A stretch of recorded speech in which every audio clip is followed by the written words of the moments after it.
आज हम जानेंगे कि श्री कृष्ण भगवान ने कालिय नाग का मान मर्दन कैसे किया। जब सुखदेव गोस्वामी कथा सुना रहे थे तो महाराज परीक्षित को श्री कृष्ण की बाल लीलाओं के विषय में अधिक सुनने की जिज्ञासा हुई। उन्होंने सुखदेव गोस्वामी से पूछा कि श्री कृष्ण ने उस कालिय नाग को किस प्रकार दंडित किया जो वर्षों से जल में रह रहा था। वस्तुतः महाराज परीक्षित कृष्ण की दिव्य लीलाओं को सुनने के लिए अधिकाधिक उत्सुक हो रहे थे। फिर सुखदेव महाराज ने इस कथा को इस प्रकार सुनाया। जब श्री कृष्ण को पता चला कि यमुना नदी में एक विशाल झील थी जिसमें कालिय नाग रहता था, उसके विष से यमुना का जल दूषित हो रहा था। उसमें से 24 घंटे विषैली भाप निकलती रहती थी। कृष्ण, जिन्होंने संसार के समस्त दुष्टों का वध करने के लिए अवतार लिया है, कदम का एक गोल पीले फूल वाला वृक्ष था जिस पर चढ़कर उन्होंने अपना फेटा कसा और पहलवान की भांति विशाली झील के बीचों बीच कूद पड़े। श्री कृष्ण ने तैरते हुए एक विशाल बलशाली हाथी के समान गर्जना की जिसे काली नाग ने सुना। यह गर्जना काली नाग के लिए असहाय थी। वह तुरंत कृष्ण के सामने आ गया। उसने देखा कि कृष्ण सचमुच दर्शनीय हैं, क्योंकि उनका शरीर इतना सुंदर तथा कोमल था। उनका रंग नीले बादल के समान था और वे अत्यंत शक्ति से यमुना नदी में क्रीड़ा कर रहे थे। अतः काली नाग ने उन्हें अपनी कुंडली में दबोच लिया। कृष्ण को इस प्रकार सर्प की कुंडली में बधा देखकर स्नेही ग्वाले तथा वृंदावन के अन्य वासी अत्यंत भयभीत हो उठे। और जब माता यशोदा वहां आई तो वे यमुना नदी में घुसने लगी, किंतु लोगों ने उन्हें रोक लिया और वह मूर्छित हो गई। कृष्ण सामान्य शिशु की भांति काले की कुंडली में बंधे रहे, किंतु जब उन्होंने देखा कि गोकुल के वासी, उनके माता पिता, गोपियां, ग्वाले तथा गायें सभी मृत प्राय हैं, आसन मृत्यु से उनको कोई छुटकारा नहीं है, कृष्ण ने तुरंत अपने को मुक्त कर लिया और वे अपने शरीर का विस्तार करने लगे। अतः जब सर्प ने उन्हें पकड़े रखना चाहा तो उसे काफी जोर खींच तान लगाना पड़ा। इस जोर के कारण उसकी कुंडली शिथिल पड़ गई। अब उसके पास भगवान कृष्ण को छोड़ देने के अतिरिक्त और कोई चारा ना रह गया। तब काली अत्यंत क्रुद्ध हो उठा और उसने अपने विशाल फन फैला लिए। उसने अपने नथनों से विशैली फुंकार की। उसकी आंखें अग्नि के समान दहक उठी। उसके मुख से ज्वाला निकलने लगी। दोहरे फनों और विशैले नेत्रों वाले उस नाग ने कृष्ण को देखा।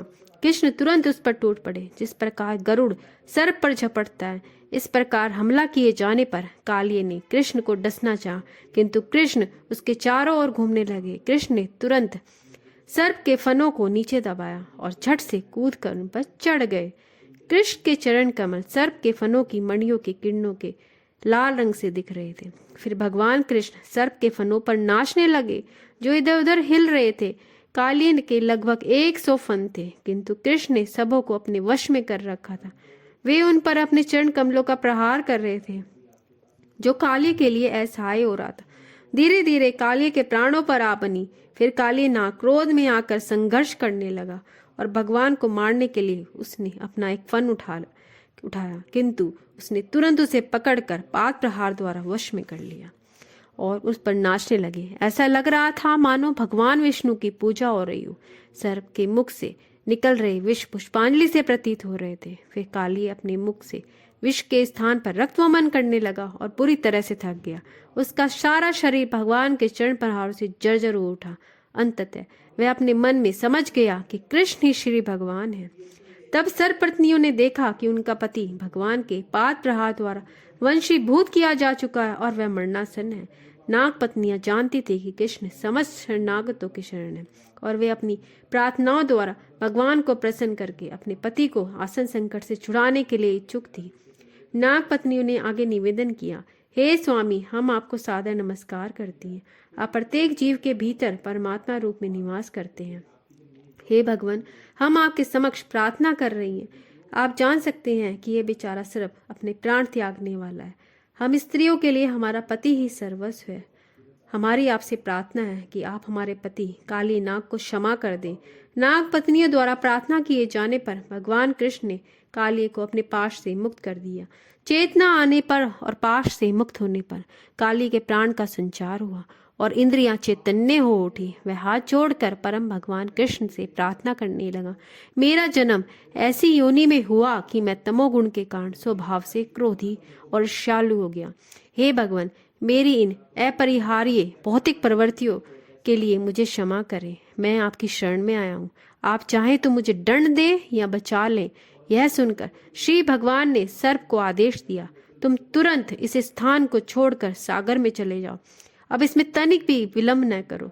तुम अपने साथ अपनी पत्नियां, पुत्र तथा अपनी संपत्ति ले जा सकते हो। अब तुम यमुना का जल दूषित मत करना।